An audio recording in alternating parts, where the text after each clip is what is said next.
السلام عليكم، ازيكم يا بنات؟ يا رب تكونوا بخير. النهارده باذن الله هنعمل مع بعض صابون مواعين في البيت. قبل ما نبدا وقبل ما نعمل اي حاجه يلا بينا نصلي على النبي. اللهم صل وسلم وبارك على سيدنا محمد وعلى اله واصحابه اجمعين. النهارده بقى يا بنات جايبه لكم بقى السر الخطير ده، السر كله في الكيس ده.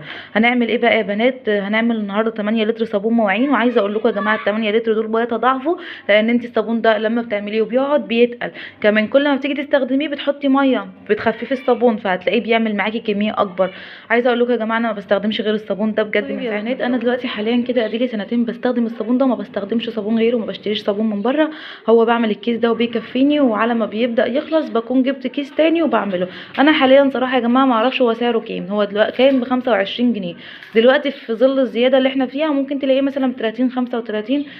بس برضو ايا كان سعره وصل لكام، هو بجد موفر جدا وحلو قوي، وبيعمل رغاوي كويسه جدا، وبينظف المواعين كويس قوي. بجد تحفه. يعني انا بجد بقول لكل حد بجد تجربوه. هتدعوا لي بجد. لو جربتوا الصابون ده مش هتستخدمي اي صابون تاني خالص. هنا بقى يا بنات هو كاتب الطريقه هنا من ورا اللي انت هتعملي بيها، وكمان بيقول ان هو بينفع للارضيات وللحوائط وللاسطح المعدنيه. كل حاجه يا جماعه، والصلاحيه 3 سنوات من تاريخ الانتاج. هنا كل اللي انا هحتاجه بقى الكيس ده، وهحتاج بقى ازازه ميه، او زي ما تعملي انت عايزه 8 لتر هتحطيهم في طبق بلاستيك او جردل اللي موجود عندك. هنفتح دلوقتي الكيس ده وهنشوف المحتويات ايه جوه، وهنحط الكيس اللي هو بتاع البودر، وكيس اللي هو زي ما هو كاتب هنا البودره، وهنحط كيس المعجون، وهنقلبهم كويس قوي. بعد كده نبدا ننزل بالميه واحده واحده. هروح بقى املى الازايز عشان هنا دوت الازازه لتر ونص، هنحتاج منها خمس ازايز ونص تقريبا عشان نعمل ال8 لتر. وهنشوف دلوقتي هنعمل الطريقه ازاي مع بعض. كل اللي هتحتاجيه بقى الكيس ده والازازه دي وكيس بلاستيك وطبق بلاستيك كده، او او جردل. تمام، يلا بينا هنشوف دلوقتي هنعمل ايه مع بعض. زي ما انتم شايفين كده انا فتحت الكيس عشان نشوف، هوريكم بقى المحتويات اللي جوه. بصوا اهو، ده الكيس اللي هو هنحطه مع الكيس الباودر ده اهو. هنحط الكيسين دول على بعض في الطبق ونقلبهم مع بعض، وبعد كده بقى هننزل بالميه واحده واحده. هنشوف دلوقتي هنعمل ايه مع بعض. يلا هفتح الكيسين دول واحطهم في الطبق البلاستيك، وهنشوف مع بعض هنعمل ايه. بصوا يا بنات انا فتحت الكيس الباودر اهو، هنزل بيه بقى كده في الطبق، وهنفتح الكيس ده برضو بتاع المعجون ده، وهنزل بيه برضو كده على البتاع ده اهو.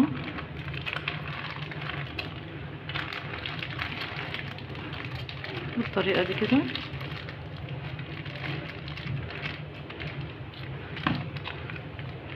وهنحتاج بقى، انا نسيت اقول لكم يا جماعه ان احنا هنحتاج عصايه مقشه. المفروض يعني لو عندك خشب احسن، انا ما عنديش، فالجيش قال لك اتصرف واعمل اي حاجه. يعني استخدم اي حاجه كده اهو. هنفضل اقلب كده لحد ما احس ان هو خلاص تجانس مع بعض.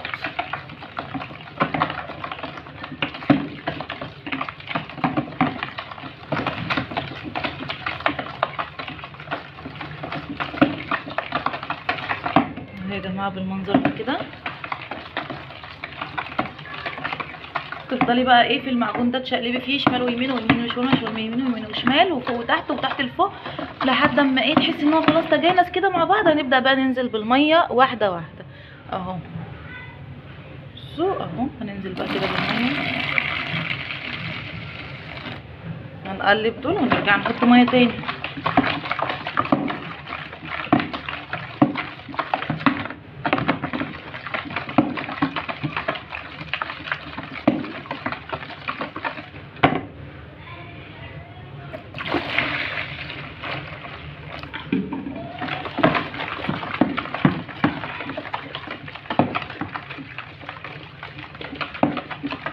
يا جماعه بدأ يعمل رغاوي ازاي، على فكره والله جميل جدا وهيعجبكم قوي بجد. جربوه ولو حد مجرب الكيس الصابون دوت وعارفه يقول لي رأيه في الكومنتات فيه. كده انا حطيت لتر ونص ميه.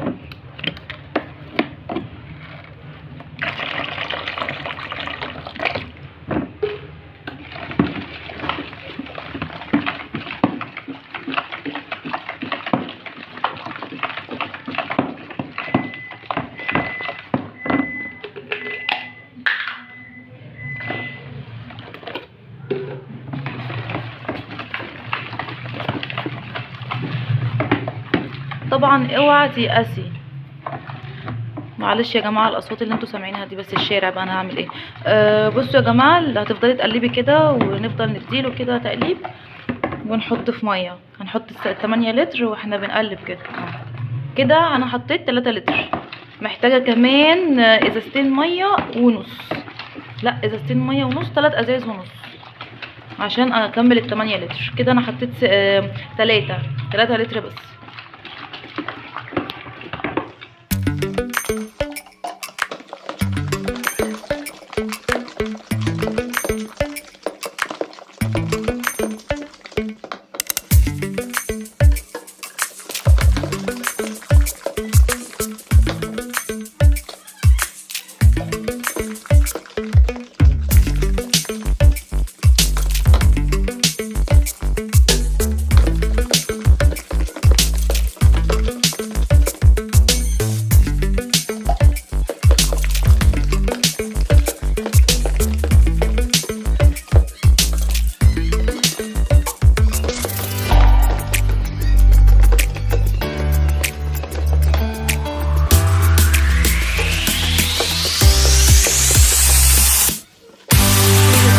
كده انا خلصت ال 8 لتر ميه كلهم حطيتهم. طبعا هتفضلي تقلبي لحد ايدك كده ما تحسي ان هي وجعتك، عادي. اوعي تيأسي، كملي برضو، افضلي برضو اعملي شمال ويمين ويمين وشمال وشمال ويمين ويمين وشمال وفوق وتحت وتحت وفوق لحد ما تحسي ان انت دراعك خلاص بدأ خلاص هيتكسر، ومش مشكله برضو كملي. حاولي بقى ان انت تعملي كده. هوريكم دلوقتي بقى شكله. بصوا يا جماعه، لو جربتوها بجد يا بنات وبكده اكون سبت الصابون ساعتين واكتر، لان انا سبت اصلا الصابون وخرجت، فهتلاقوه اكتر من ساعتين. دلوقتي بقى هنعبيه في الازاز مع بعض، وهوريكم بقى احنا عملنا كام ازازه من الصابون ده. عايزه اقول لكم يا جماعه الصابون ده وهم بجد والله، وحلو جدا وبجد عن تجربه تحفه، وبينضف كمان عن اللي انت بتشتريه من بره. يعني لو عندك المونيات وحاجات زي كده بينضف جدا يعني. تعالوا بقى هنعبيه مع بعض دلوقتي ونشوف هيعمل كام ازازه. طبعا انا حطيت الازازه في الطبق عشان بحيث ان اي حاجه تقع اخدها احطها في الحاجه اللي انا بغسل فيها المواعين يعني.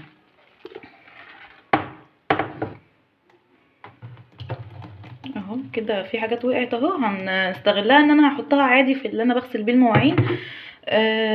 وهستخدمها.